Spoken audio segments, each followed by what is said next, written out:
Join us on the live, and we are live on YouTube right now.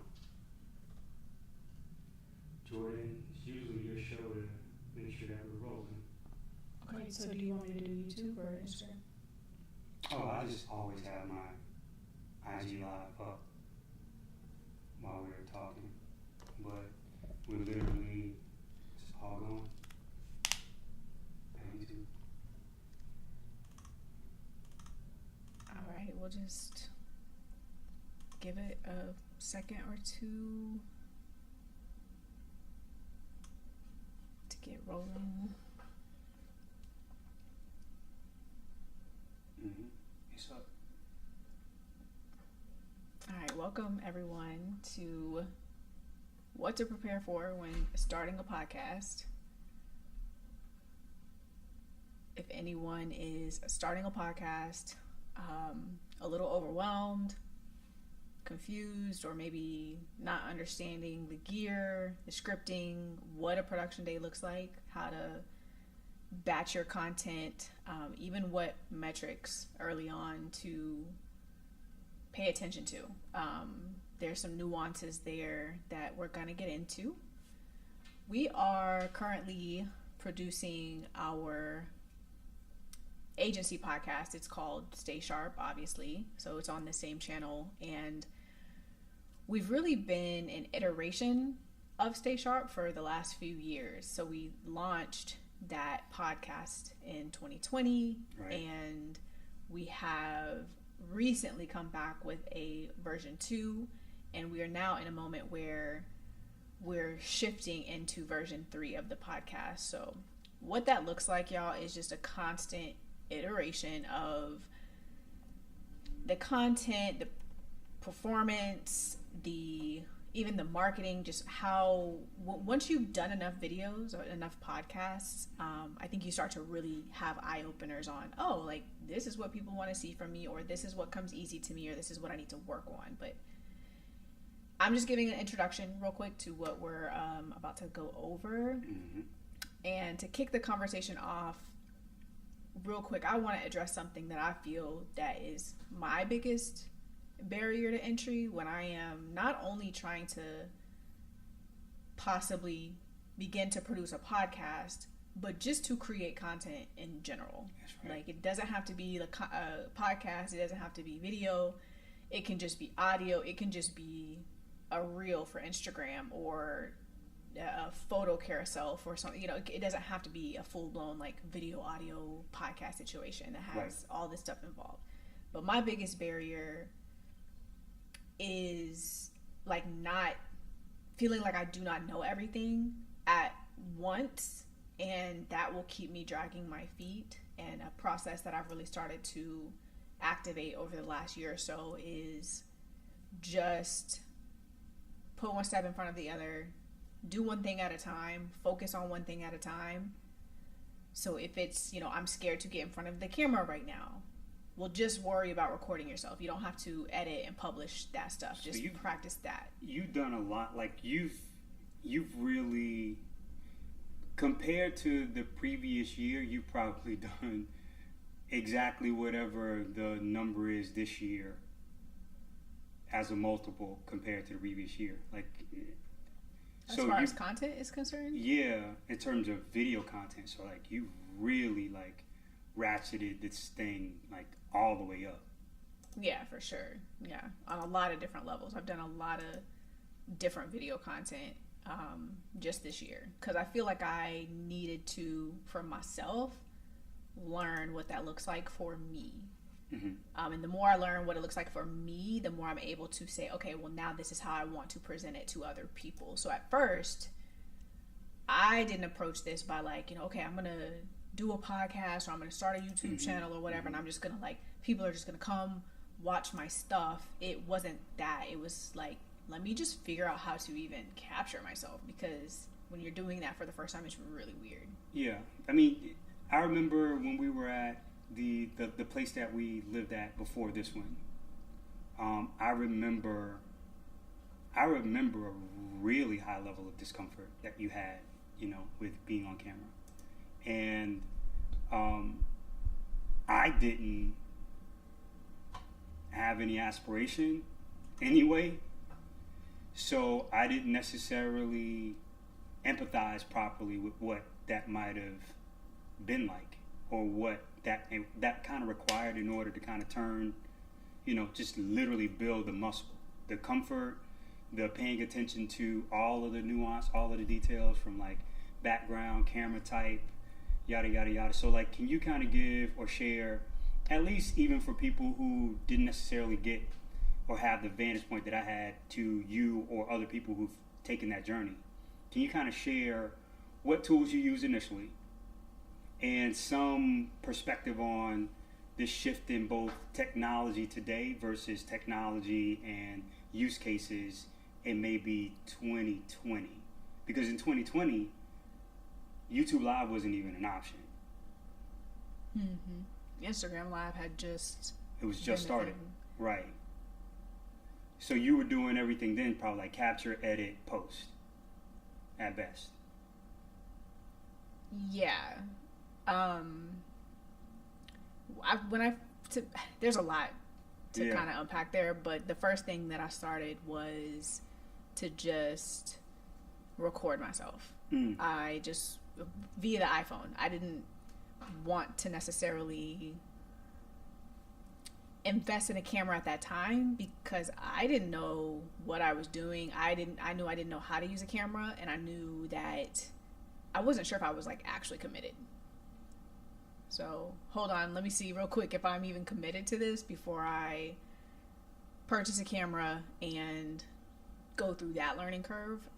But just setting up my iPhone, going into, at the time I would go into our closet, I would go into the bedroom, at least try to figure out my lighting. Even that's a whole, you kind of got to get one or two places. Maybe if you're recording from home, if you want that consistency with your lighting, get by a window. You got to figure those things out.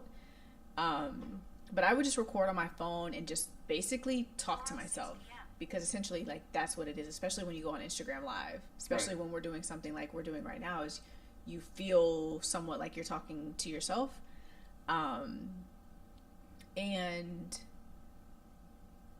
that was just my first step. Let me just turn the camera on and record. And if I decide later that I want to post it after I watch it, because then I have to go through the cringe of watching yourself on video. And some of us don't like the way we look, or we don't like our voices, like different things like that you just have to get over, because the idea months down the road is to be able to create content that's helpful and valuable for other people, because we all have an individual story, and it's just what's the word that I'm looking for? It's just an avenue toward, it's just a connection point. Yeah.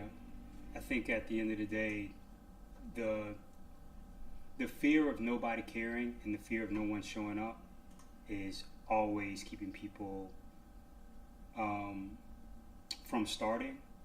And it's important for us all to accept that nobody really deeply cares that much. Like, if you, on two fronts. Number one, you're going to have to do all of the work while nobody's paying attention anyway. Like, if you're going to get good, it's going to be getting good in the gym at night when there's not a crowd, right? Only to show up when there is a crowd, having done all of that preparatory work. Number two, if it bombs the first time, second time, 20th time, nobody cares as long as they get to the hit. So whenever you do knock over the fence, that's the thing that people are going to remember. They're not going to hold you hostage for the times that it wasn't lit, especially not in this space, because they don't have any. They're not giving anything. It's not costing them anything, right? If you were injuring them in the process, entirely different thing. You got somebody buying something that is environmentally harmful or harmful to their families, or you sell a parent something that a kid can swallow. Like, those things have damaging effects potentially to them, their lives, and their loved ones. What you're doing don't affect them. So I think it's really important for folks to have a target, like know where you want to go, but also be very controlled in terms of how they think about themselves, their own temperament. Because I think even with our joint journey, we're still trying to figure out like how to do this. And the people that we consistently compare ourselves to are the people who've been doing it 5, 6, 10 years, 12 years, right? We don't even know what preceded them actually going to market. So I always think that the most important thing is managing expectations, particularly those that are your own. But you seem like you're about to say something. Yeah, I mean, of course, everybody compares themselves to somebody who is further along because that's what you see. Like, I'm not aware of anybody who is like in a similar situation than myself or like us, because you don't know until somebody goes. And so I understand, I'm very clear from a personal standpoint and from the agency standpoint that no one is really going to tune in until we hit a certain mark that, you know, like everybody that we already know in the community that we already have, they're kind of like, okay, we're familiar, cool, like we've met y'all in person or we've been following for a while. Like, they're still not even going to be as invested as, you know, they will be later on when now they see a whole bunch of other people are like invested. That's right. So to your point about managing expectations, I think that that's the first thing that I want to talk about when we are preparing to start a podcast, is that prepare for the metrics that are more numerical, to not those like follower count, the subscribership, the views, when we're talking about YouTube in particular, the reach on Instagram and so on and so forth. Like, don't worry about that so much. Worry about the numerics that are, you know, I'm going to post every day for 30 days, or I'm going to commit to doing 50 vlogs, or I'm going to commit to doing 100 newsletters before you start to judge, is this going well? Like, you know, we're all starting from a certain point. So depending on where you're at in your journey, always want to be conscious of that. We're all in different places. But if you're starting with a very small audience and you are starting with something, you're creating something for the first time, those are the numerics you need to be worried about. Don't be worrying about how many views you're going to get or how many followers you have. So like, I don't think that this content is important. You have to get rid of that narrative. That's right. Because you have to build up like, well, if I do go viral, can I sustain? Because there's been that conversation. There's so many people that have gone viral off of just a moment, but really weren't prepared or couldn't translate, whether they wanted to or not. Because some people go viral and they're like, oh yeah, I didn't know that thing of my dog was going to go viral. I'm not really talking about that.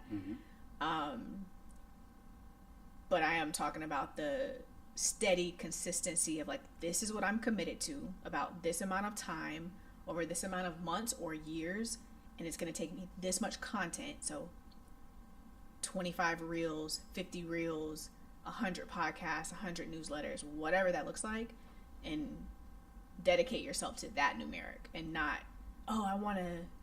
It's kind of like playing weight, right? Or number of leads. Like, everything that we do professionally or even as a hobby, like, there's always like these sub or preceding goals before you get into the real game.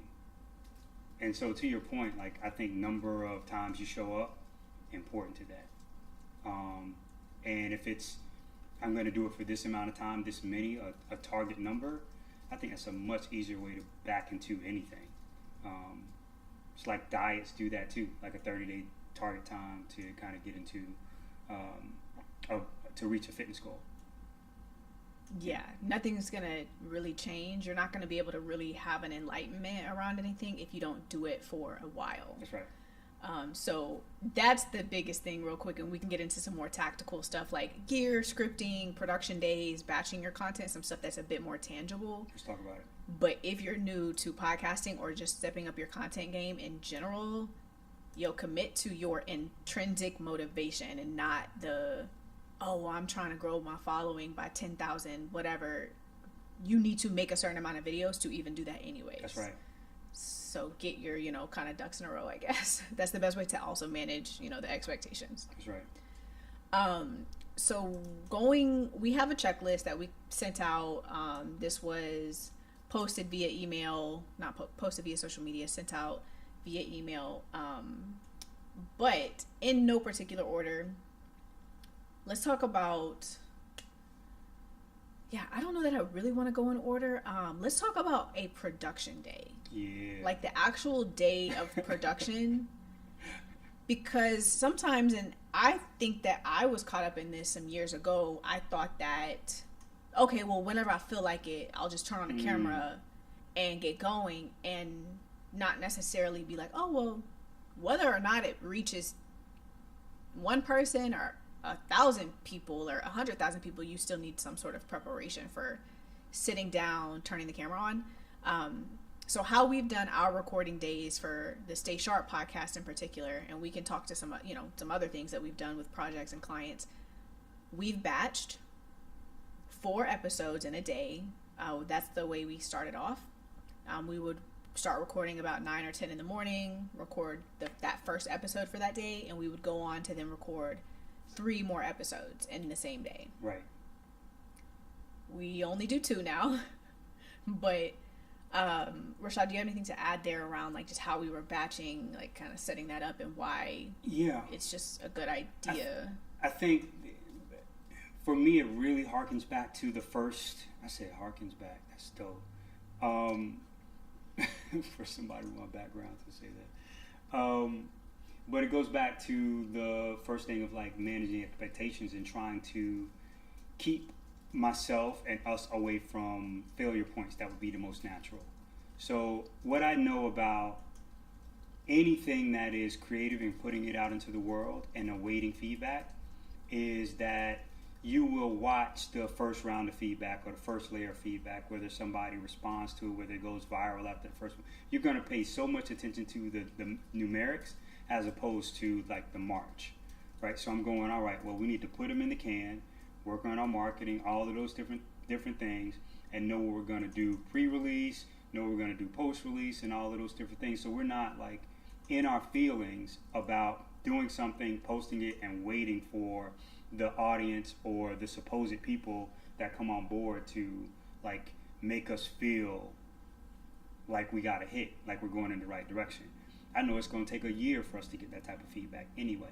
So in order to push that sort of personal or team narrative away, it's like, yo, let's get it all together so that we know what we're going to be doing for the next 6 weeks as opposed to hoping to figure out what we're going to do over the next 6 days. I just don't find anything that's creative works well when you are moment to moment.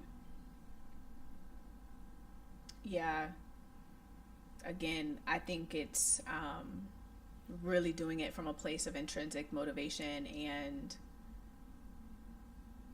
us going through what we're kind of going through in the iterations and just trying to be really transparent with the journey. Like, we've had so many conversations with so many people over the years, and they've been amazing conversations. And then like people, oh, you should start a podcast. Like, you know, you've probably, you know, if you're tuned in, you've probably heard somebody say that to you at some point, or you've said that to somebody. And it's like, well, in order to start a podcast, that takes a lot of effort. So we're learning that, and we've gone through some things in real time, even with the like equipment. So I'll use an example real quick. I sat down to record a solo episode a couple weeks ago now, and you know, we set up the audio every day, and for some reason like the audio like wasn't connecting, like the computer was kind of tripping. And just to be able to factor those moments into your production days, just knowing, okay, well, if something goes wrong, maybe these are the things that could go wrong.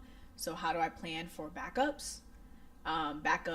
Not only backup files, but backup equipment possibly, or just scenarios like, well, if this lighting over here doesn't end up panning out for whatever reason, or you know, the noise level over here, then I'm going to take my recording and go to this other room or something to that effect. So I think that that's important too for everybody to have like backup plans for recording day. Yeah. Even if you plan to record 4 episodes of something or create 4 pieces of content, but you really needed to spend a lot more time on just doing 2, then like just do the 2. Yeah, I think the quality piece starts to matter more the further you go. It matters out the gate, and the quality is not always in the production. Again, what we started with and the way that we needed to batch things and kind of build up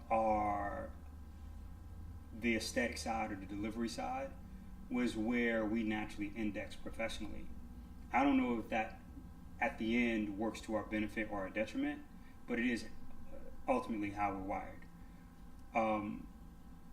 But I do believe that no content works if it's not interesting. And that's the thing that we're going to, and other people, whoever's going to be here, you're going to have to figure it out. Like, Mr. Beast doesn't do what he does because it's just beautifully caught and it's expensive. It's that there is a motivation and a reason for people to come back.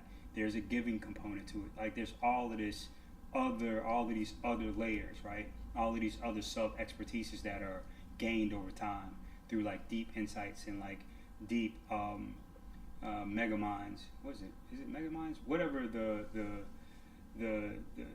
moment is where you bring together a bunch of people who are brain trust or like high thinkers in this particular space. They're passing insights so they can all get better. And those are the reasons that you get super success. But you'll never find that community or that momentum if you don't first get past your own insecurities and your natural setbacks. People are not going to play ball with you unless they know you know how to shoot, that you care about the quality, and then the assumption is that you'll figure out how to better perform and figure out how to tell a story. Yeah. Let's talk about subscriber growth just a bit. I know we've kind of touched on the numerics and the management of your own expectations, just committing to doing a certain amount of content or podcast episodes. As far as subscriber growth is concerned, or your listeners and things like that, followers on other platforms as they would be called, we can share, like, we have just hit, I think we're sitting a little over 403 on this channel, and over the last probably 6 or 7 months, we've grown about 250 subscribers. And so depending on how we look at that, we could say, that's really great. We could say, we need to be doing more, doing better. How would you say we're looking at that? Because I would look at that, I would go, how many videos did you produce? How many days did you show up? Like, not how much effort you put in behind the scenes. None of that shit matters. Like, how many times did you show up for the people? At what quality level did you show up for the people? What did you do from a marketing thing, in our case, and I'm loud about this, to destroy the possible organic growth or rupture it to some level? I think a couple of other people have done that over the last 6 or 7 months. But, like, we're looking at, like, the real post versus, like, sub ratio. And how many episodes did we end up doing? 20? We did 27. 27? Over the last 27 over 6 or 7 months. Yeah. So, just about, more than 250 subs, 27 videos. So it's just like, you really can't complain so much of that. And there's, like, a growth comparable to the size of your channel. So, like, there's the rich get richer kind of a thing that starts to happen. This compounding growth that's on the table. So we just know that the bigger you get, the bigger you can get. But I'm looking at it as a triumph. It was really, really hard. But I also could have been playing in a men's basketball league locally, right? And that would have been really, really hard. Yeah. Instead of walking away from that with a participation trophy, I'm able to move forward in our lives with, another 250 subscribers and people that we probably had no chance of interacting with or having any knowledge of us had we not done this particular exercise and made this particular thing a priority to build. Yeah. I want to ask anyone watching, do you get hung up on not feeling like you have time? Is it ideas? Is it the back end, the editing part of it? Is it where are you getting hung up on content creation or starting a podcast? Is it, I feel like we all have the gear, because if we all have an iPhone, to some extent you can be creating content. Now, to create a podcast with an iPhone is still doable, then you're looking at possibly investing in a mic. But if you can put that in the chat, like what is the holdup, that would be, I would like to talk about specifically those things, like how to overcome those things. The ways that we worked through Stay Sharp, especially over the last 7 months, was really focusing on lighting, the coloring of the video, the video files. Let's see, the setting of the podcast. You'll see if you've watched Stay Sharp, we've moved from sitting on the yellow couch to then we're sitting on 2 chairs, separate chairs, and we already had those chairs, y'all. So we didn't like buy the chairs. Right. There's been a lot of equipment that we have purchased and we have invested in, but that wasn't something that we didn't spend any money on our like set. Also just getting better at titling thumbnails. Like there's so many touch points when it comes to YouTube in particular. We're just kind of trying to get good at one thing, at a time. Right. But right. Like lighting, coloring is definitely your world. I mean, it's really hard. I think there's what we've become accustomed to because we have our smartphones, like just, going right from, the photo camera, and then you put your little filter on it, then you can kind of ship it because the phones are really, really good. And especially because everybody's doing the same types of like lives and all of that directly to camera, there's not as much scrutiny because all of us fundamentally look the same in that and through those tools. But when you start to use Pro Tools and not the audio program Pro Tools, just professional video capture equipment, you want to be able to create a mood that makes sense for what you're wanting to do. And we knew we wanted to have our content showcase our real, I don't know how to say whether it's like I think people believe or feel like we have an aesthetic, and I'm sure we do. Like we like really minimal, clean, brighter, lighter things, or the way that those kinds of things feel compared to more, what's the right word when stylized or well, if we were in a room or choosing a room to be in, it would always be the room with natural light that's brighter, that feels like an Apple production. Like if I look at like the Apple podcast and it's like a white room, and like Estelle's show, for example, like it's in a white room. They got these very like the boards are white, the fader boards are white with black writing, as opposed to like the dark cherry oak wood feel. Like we're just not those people, so we wanted to make sure that all of what we presented was aesthetically on those same lines, and it also was not even our backgrounds. It's not like a cabinet, open cabinet full of things and like statues, and we just don't really move like that. So we wanted to make sure that we presented in a way that was consistent with our personalities, our personal choices, and what we feel like is honestly just the truth. And it took some effort. Yeah, 100%. Real quick, is there a way that we can turn the audio input up or something to that effect, because it is low on the feed? You have to turn the volume up pretty high to... Let me see. I mean, we could probably just go tighter to the microphones or pull the microphone closer up.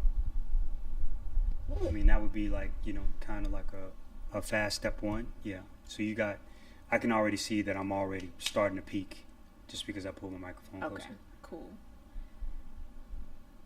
That's a good check down.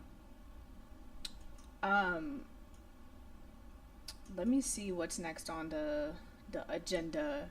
So scripting content, scripting a podcast certainly takes some effort, and I think that there's certain content that feels great when it is off the dome, and there's a room for that or space for that, but there's also a lot of content that I believe needs to be a little bit more prepared and scripted, but not you're reading from the script.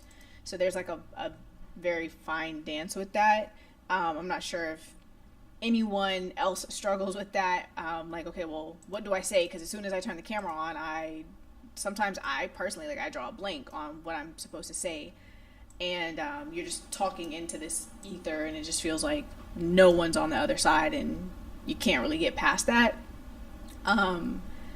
But working through scripting and how to like hook people, I think is something that we're also in real time just really exercising. So first of all, if there's any prompts or just like suggestions that anyone has or resources to like take a look at, like we're down for that. But one thing we've started to do is, we have a few weeks, hopefully, before we have a production day, we would have a list of topics. We come together, like we pick those topics, and then we'll do breakouts where like we're doing a co-hosting podcast. So Rashad would write a bit more in detail about his experience with that topic. I'll do the same on my end. And then we come together, review that, make sure we at least are on point with what each other might say, like some of the high points that we've come up with individually.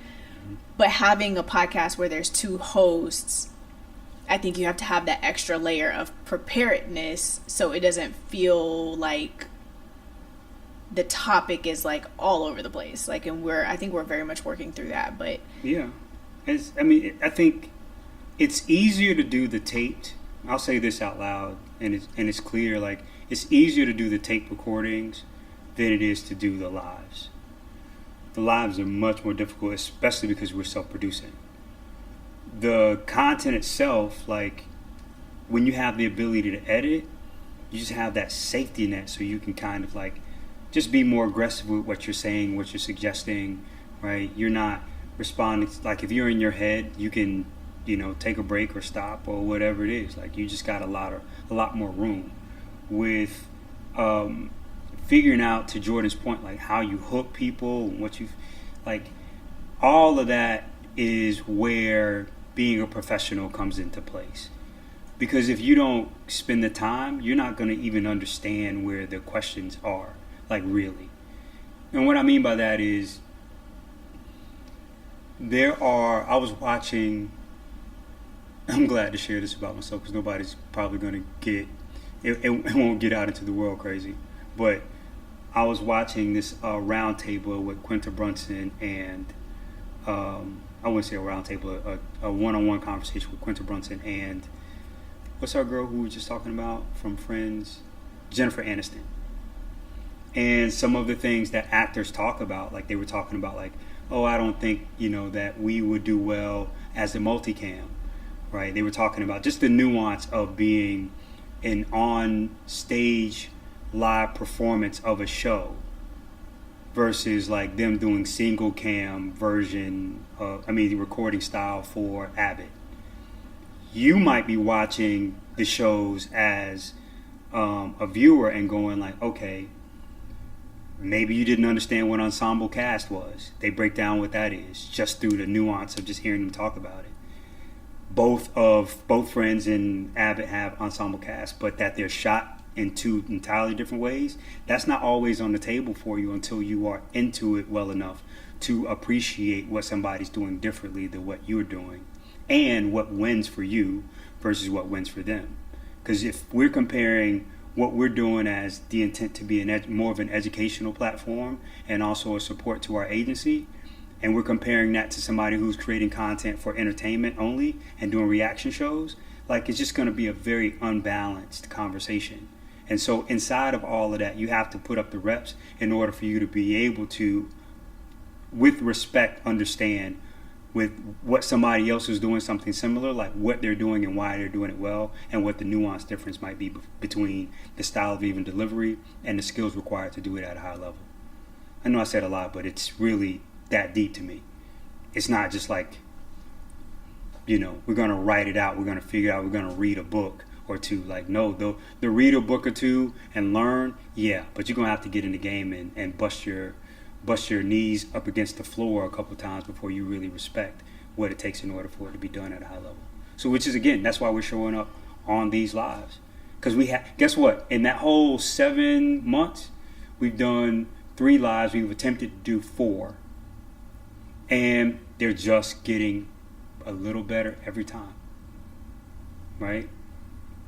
I want to ask if there's anyone new that just maybe tuned in, definitely answer the poll question. What's your goal during this chat? Is it to gain insights, to start a podcast? Is it to be encouraged to create more content? It doesn't necessarily have to be a podcast. Let me know too if there are barriers that you struggle with, like finding the time. Like I have a great idea, just trying to figure out how much time it's going to take. Where can I come up with that time? Is it equipment? Let's definitely talk about equipment next. Is it, the ideas maybe, like how do I niche? Or should I niche on these things, or should I just talk about everything for right now? Like what is my content? What does it consist of? So let us know if you have any of that input so we can go down those rabbit holes. That would be, and if you have any questions too about our setup from a podcast standpoint, graphic design standpoint, like whatever, like those marketing materials, definitely feel free to ask a question as well. We can, definitely divert from our agenda that we have that we're reading off of. Yeah.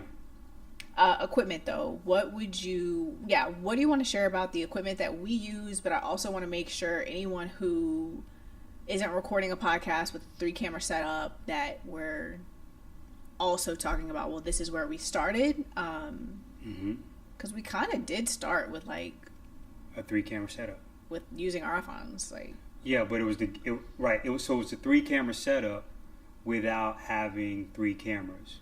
So what I understood personally was that when people were recording, they were just like taking the finished footage and just like syncing it, right? So I learned more and more about like what multicam is. Like think of it this way. We have, and I wish I could kind of show it. I think I got one of them here. So like this is like the A7. This is kind of our big dog, in our system. And there are others that are comparable and others that are better. The reason for the A7 though is it takes good pictures and it does good video. The X3 is what we use on recording day, which our recording guy, our video guy, Malcolm, he owns that X3, and so we use that X3 because it's great for video, and it can also be used for like cinematic use. So you see that actually with some of the movies that you like a lot, and they'll like record them S-Log and then color them after the fact. But this is beyond the point. When we were doing the very first versions, we had a different camera than that one, but we would take that one and then that would be like our main shot. And then I would put my laptop on my left and Jordan put her laptop on her right, and then we would also record those.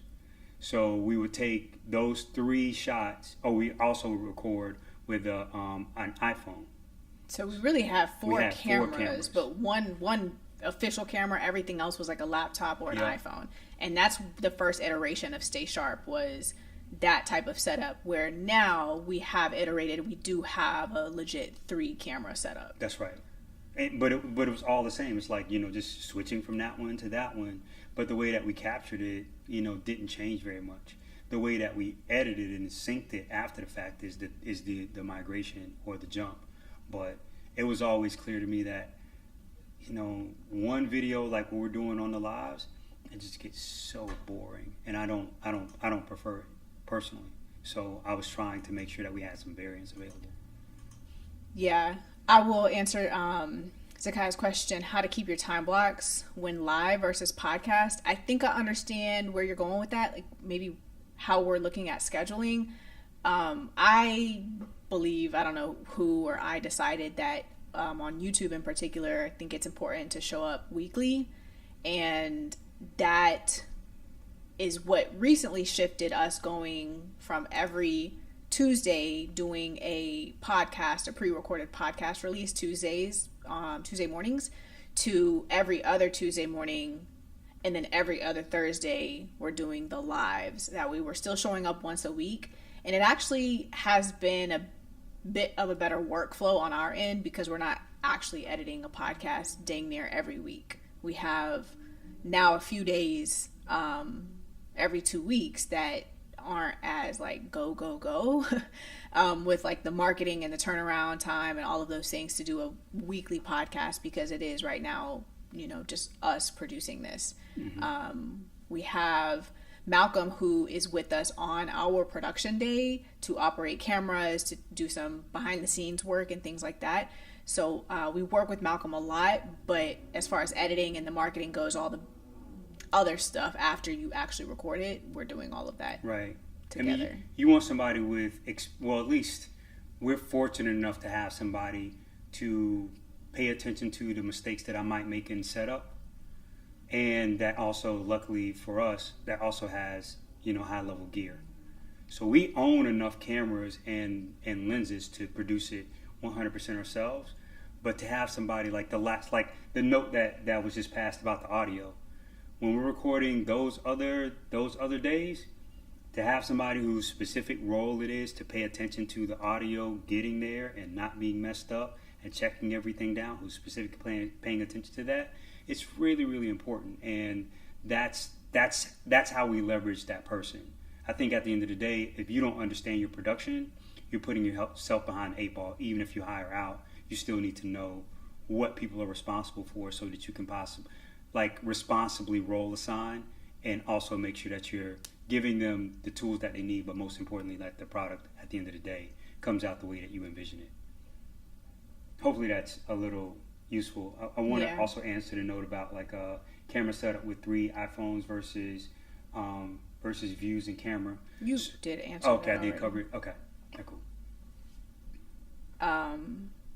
Your opinion on the quality when you use camera versus mobile devices. So when we were using the laptop camera, the MacBook camera, and the iPhone, we would actually take those shots and put like a kind of like a grainy, like an overlay, VHS overlay filter on it, because the quality was so different than the Sony that we were shooting with. Like the main shot was on the Sony. And I think that that's something you could look into if you do have, I have one camera, I'm not going to buy another one, or something's had effect, or I have an older iPhone that I'm going to shoot with. It's a good idea to put some sort of like overlay, could add a little bit more character or whatever to the video edit, instead of going from like a nice camera and lens to now it's like, what is this shot on? Just put an overlay on it so it looks like it's meant to be done like that. That's right. I think it even had like a red dot on it that had record beeping on it or something, and maybe it looked like a behind the scenes. It gave the viewer all of the information that this is a different camera. It is a lo-fi camera. We know it, and we're making sure that you know that we know, so that nobody's confused about the difference in quality and why it should prove to be an aesthetic choice, not like a problem. Yeah, 100% make it intentional. For sure. We have some other notes on our agenda, Rashad. I'm not sure if you want to hit any more about like the format styles. We can talk or discuss like the niches, like deeper into content, niching down, or even like episode length, things like that.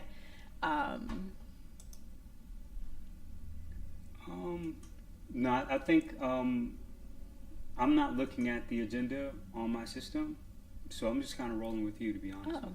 Well, that's nice to know. Okay. Yeah, I think that pretty much covers everything that we had set to, prompt the conversation with and talk through. I know that looks like there's a couple people in here at the time. So let me know if there's any questions before we start to wrap up, but we will continue Stay Sharp. We will continue MindSetShift, which is an extension of Stay Sharp, to kind of help us ground ourselves in the creative work that we're doing and just like move forward through things when there's uncertainty. Linked published versus actual footage. Okay. We're pretty good on that. Like there's with the pre-recorded episodes, because we do script them, say we record for 45 minutes, Rashad, I mean that episode will be chopped down. There might be like some audio at the beginning that just kind of is running as we're just finishing setting up. There might be a couple minutes at the beginning of the session that gets wiped or clipped out. But with different pauses or just resets, every once in a while, somebody's going to have to go take a bathroom break real quick and then come back. But I would say if we record it for 45 minutes, we, on a pre-recorded conversation, there is, you know, it's a 35-minute, 40-minute podcast still. There's not a lot of extra. Yeah. And we're trying to figure out how to get it right. Because, I mean, I think everybody... I don't want to take that back. I don't think it's always about like getting it right. I think that there's the reality of doing something new and producing something new, and how many episodes of that thing you can get off the line. So just think, we've been having somewhat close to the same conversation with just the same two people for, I don't know, 40 tries, 38 tries total, 27 roughly concurrent. That would be the equivalent to 2 television series, like two seasons. And you usually know if it's working after one, but like there's usually different plot lines, all of these different things. So like when you start to really boil it down, it's like everybody's going to have to continue to improve no matter what format or what form they're in, because your audience will fatigue, you will fatigue internally in terms of like subject matter, and you also have to figure out like from a style standpoint how you make it more and more sticky. Like nobody's exempt, and so we're trying to learn it. I think the commitment first to it just being Jordan and I has been the first part of this journey, and then now we're going to kind of expand out and kind of change the content up so that it begins to be a little bit more novel again. I remember when we took those 2 weeks off and we come back, and it was like, oh shit, like, you know, there was a different type of little celebration just because there's some time off. So it could also be like user fatigue. All of these different things come into my mind when I start to try to manage my thought process best. But when it comes to like length, there's a world where we get really shorter because that's the way to create a bit more variation. You just don't know. It feels like an input. Lighting and equipment. Do you want to talk about those? Light setup? So one of the best investment that we made, in my opinion, this last year, and we made quite a few, is what is it called? Let me actually pull up the proper name, because I just called it a P600. But we have a really expensive, or at least expensive to us, key light.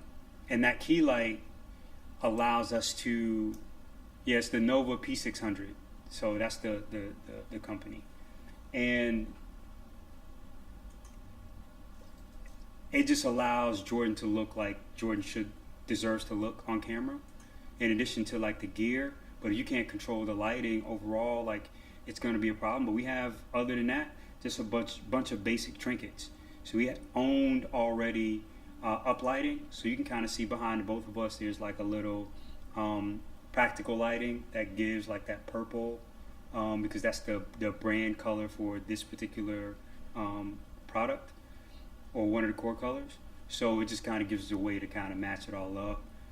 But those are just like standard uplights, Chauvet DJ uplights.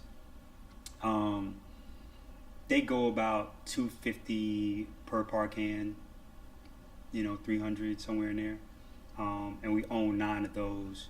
And then we also use like these simple LEDs for like small fill-ins to make sure that we have some rim lighting and all of that during the full production.